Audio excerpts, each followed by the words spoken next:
देखिए, ये विषय हम इसलिए चर्चा में लाए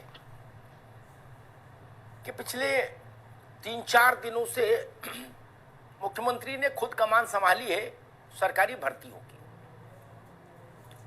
और उत्तर प्रदेश सरकार में जो अभी चल रही है उनको छोड़ दें तो उत्तर प्रदेश सरकार में जो मेरी सूचना है लगभग 5 लाख पद विभिन्न विभागों में खाली हैं जो भरे जाने हैं, जिनकी प्रक्रिया ही अभी शुरू नहीं हुई, विज्ञापन ही नहीं आया।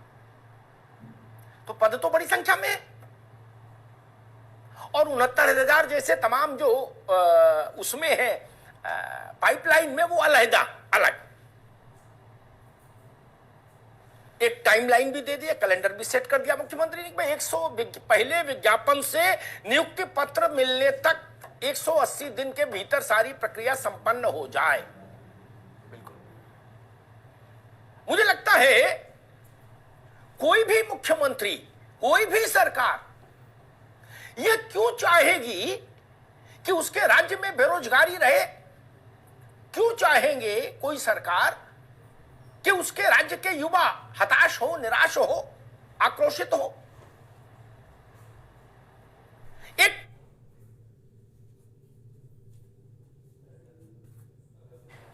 जितने निर्देश पॉलिटिकल लीडरशिप दे सकती है, गवर्नमेंट दे सकती है, वो सामने आ गए। और आज जब हम लोग बात कर रहे हैं तो उससे कुछ देर पहले ही मुख्यमंत्री राज्य के सभी चयन से संबंधित एजेंसियां, विभाग और कमीशंस के साथ बैठक कर चुके और वो उनको टाइमलाइन दे चुके। अब ये बहस में इस पर लेकर आया कि एक अध्याय समाप्त हुआ, पॉलिटिकल लीडरशिप का मैंडेट मिल गया, अब ये गेंद आ गई बाबुओं के पाले में। आयोग के अध्यक्ष, सचिव, परीक्षा नियंत्रक, फलान ढिकान, जितने भी नाना प्रकार की ब्यूरोक्रेसी है, और अभी तक जितनी भी भर्तियां पिछले 15 साल में लटकी भटकी और अटकी हैं, जितना मुझे स्मरण है, उन सब में ये महत्वपूर्ण योगदान लटकाने भटकाने में नौकरशाही का ही रहा है। कहीं पर्चा गलत बनवा दिया, कहीं सवाल गलत कर दिए, कहीं कुंजी जारी नहीं की, कहीं आरक्षण का लोचा कर दिया, तो भर्तियां कोर्ट में फंसती रही। भर्तियां तो आई, जमीन पर मेटलाइज कराने की जिम्मेदारी नौकरशाही की है। नौकरशाही ने उसको मेटलाइज नहीं कराया, तो कोई भर्ती अटकी, कोई लटकी, कोई भटक गई।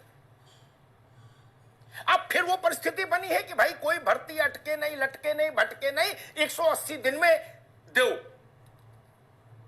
लेकिन कौन देगा? ये कराएगा कौन? ब्यूरोक्रेसी जो विभिन्न चयन एजेंसियों में है, विभिन्न मंत्रालयों के जो सचिव हैं, वही लोग कराएंगे ना अपने अपने मंत्रालय का कामकाज, भर्तियों का। क्या वो लोग अपने में आमूलचूल परिवर्तन करने को तैयार हैं? आज मैं ये सवाल लेके आया क्योंकि पिछले 1.5 दशक का ट्रैक रिकॉर्ड बताता है, जिसे ट्रक के पीछे लिखा होता है ना, मुजफ्फरनगर साइड जाओ तो बाहर लिखा होता है, यूं तो ऐसे ही चलेगी। वही हाल ब्यूरोक्रेसी का होता है, यूं तो ऐसे ही चलेगी, सरकार कोई आ जाए। हमने तो बहुत सारी सरकारें देखी, सब सरकारों ने चाहा कि भाई बच्चों को नौकरी मिल जाए, कुछ एक फील गुड आएगा, पॉलिटिकली लाभ होगा, लेकिन अधिकारियों ने उसमें इतने दंड फंद पेच लगा दिए कि नियुक्ति पत्र नहीं मिल पाए। अब एक बार फिर लक्ष्मण रेखा खींची है, फिर नई बात आई है सामने। तो मुझे लगा ब्यूरोक्रेट्स की भूमिका पर जरा हम लोग चर्चा कर लें,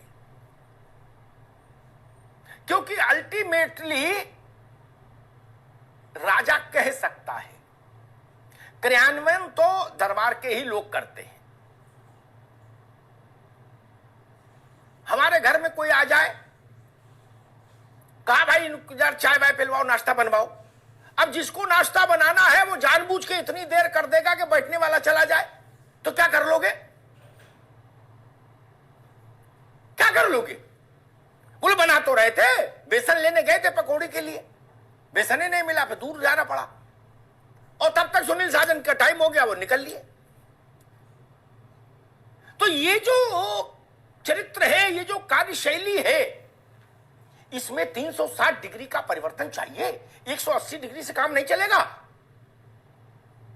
ये बच्चे बताएंगे। अभी मुख्यमंत्रियों के स्तर से कभी ये नहीं कहा गया कि नौकरी मत दो।